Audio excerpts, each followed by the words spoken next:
મતલબ ઢેર કરી નાખ્યું છે। મિસાઇલ જે લોકો છોડી રહ્યા છે, તેમના જે તે હુમલો કરી રહ્યા છે, તેને લઈને તેમનું જે JF-16 અને JF-17 ફાઇટર જેટ જે છે તે પણ ભારતે નિસ્તો નાબૂદ કરી નાખ્યું છે। એટલે કહી શકાય કે પાકિસ્તાન જે પણ કરી રહ્યું છે, પાકિસ્તાન જે પ્રકારની સ્થિતિ ઊભી કરી રહી છે, પરંતુ ભારત જે છે તેમના જે ફાઇટર જેટ છે તે તમામ ફાઇટર જેટને પણ નિસ્તો નાબૂદ કરવા માટે સક્ષમ છે। અને અત્યારે જે સમાચાર આવી રહ્યા છે કે JF-16 અને JF-17 જે તેમના ફાઇટર જેટ છે તેને પણ એ લોકોએ નિસ્તો નાબૂદ જે છે તે ભારતે કરી દીધા છે। એટલે ભારત જે છે તમામ પ્રકારની સ્થિતિને પહોંચી વળવા સક્ષમ છે। ભારત પાસે એ સંસાધનો છે, પરંતુ પાકિસ્તાન જેની પાસે ખાવાના પૈસા નથી, જેમની સ્થિતિ એવી છે કે આજે શું ખાધું ને કાલે શું ખાઈશું, એ સ્થિતિમાં પણ જે રીતે તે ભારતને આંખ બતાવે છે તે ચલાવી લેવાય નહીં। અને આ સમયે તમામ જે લોકો છે, પબ્લિક હોય કે તમામ જે પોલિટિકલ બધા એક છે, અને તમામ લોકો પાકિસ્તાનને સબક શીખવાડવા માટે કે તે ફરીવાર આ પ્રકારની ઘટના, પહેલગામ જેવી ઘટના ના આપે તે માટે બિલકુલ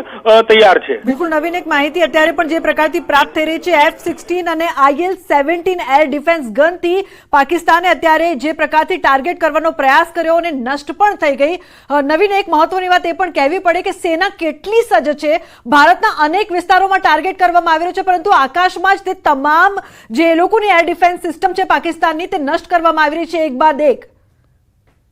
ભારતના સૈન્ય ફોર્સ ઉપર ગર્વ છે, તે લોકો સક્ષમ છે, અને આ પાકિસ્તાન જેવા એક સામાન્ય જે અત્યારની સ્થિતિ કહી શકાય કે આતંકવાદનું ગઢ કહેવાય અને પાકિસ્તાની આતંકી સ્થાન કહેવાય, એ લોકોને સબક શીખવાડવા માટે ભારત જે છે તે બિલકુલ તૈયાર છે। અત્યારે મેં આપને કીધું કે એ લોકોના JF-16 અને JF-17 જે ફાઇટર જેટ છે, જે લોકો કૂદે છે એની ઉપર કે અમે આવું કરી દઈશું, પરંતુ તે તોડી પાડવામાં આવી રહ્યું છે। એટલે સ્પષ્ટ રીતે તેમની પાસે એવું કોઈ સિસ્ટમ નથી, તેમ છતાં બી તે લોકો લડવા માટે ઉત્સુક બની રહ્યા છે અને લડવા માટે ક્યાંક ને ક્યાંક ભારતને મજબૂર કરી રહ્યા છે। પરંતુ ભારત જે છે શાંતિપ્રિય દેશ છે, તે ઈચ્છે છે કે શાંતિથી આ વસ્તુ થાય, અને ભારતે જે પણ કર્યું છે તે આતંકવાદ ઉપર કર્યું છે।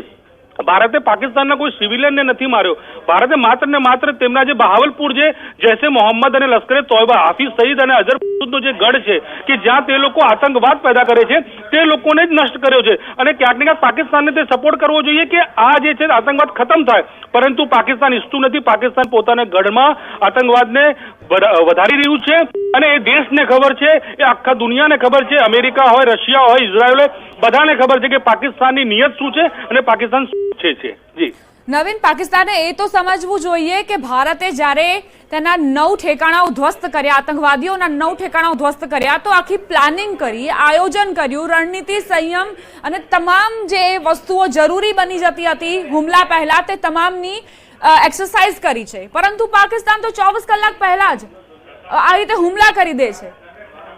લુબના, પાકિસ્તાન પાસે કોઈ તૈયારીઓ નથી, તેમની પાસે મેં કીધું એ પ્રમાણે તેમના જે આર્મી ચીફ છે મુનીર।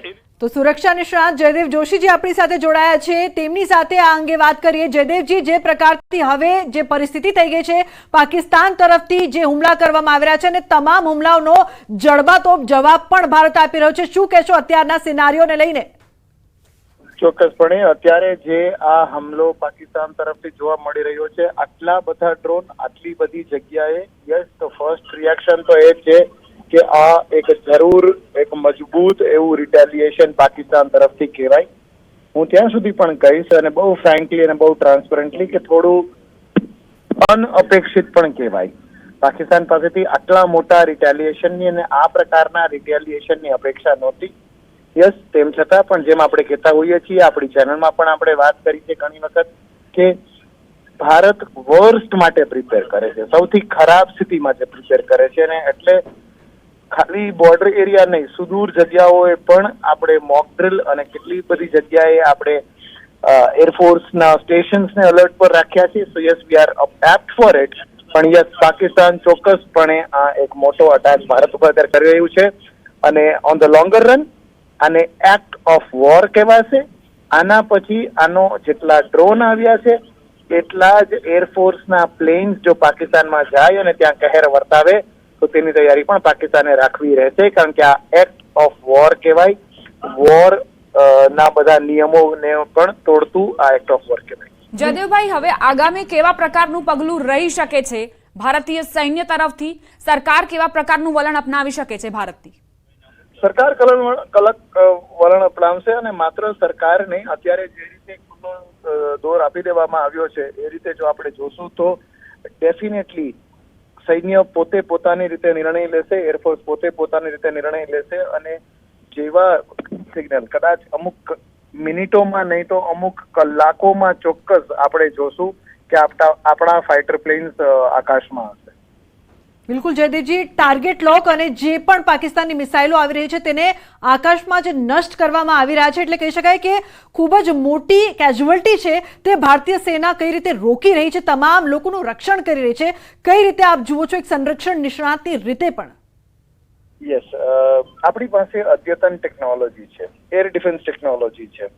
S-400 જે આપણે હસ્તગત કર્યું રશિયા પાસેથી, અને એવા સમયે કે જ્યારે રશિયા યુક્રેન યુદ્ધ અને એ બધું ચાલી રહ્યું હતું અને તે પણ અમેરિકાને બહુ ગમ્યું નહોતું ભારતે રશિયા પાસેથી આ સિસ્ટમ લીધી, તો પણ આપણી એકદમ અદ્યતન ટેકનોલોજી S-400 એવી મિસાઇલ ટેકનોલોજી જે નાના ઓબ્જેક્ટ્સને પણ ડિટેક્ટ કરે છે અને ડિટેક્ટ કરીને તેને ખતમ કરી શકે, એક વાત.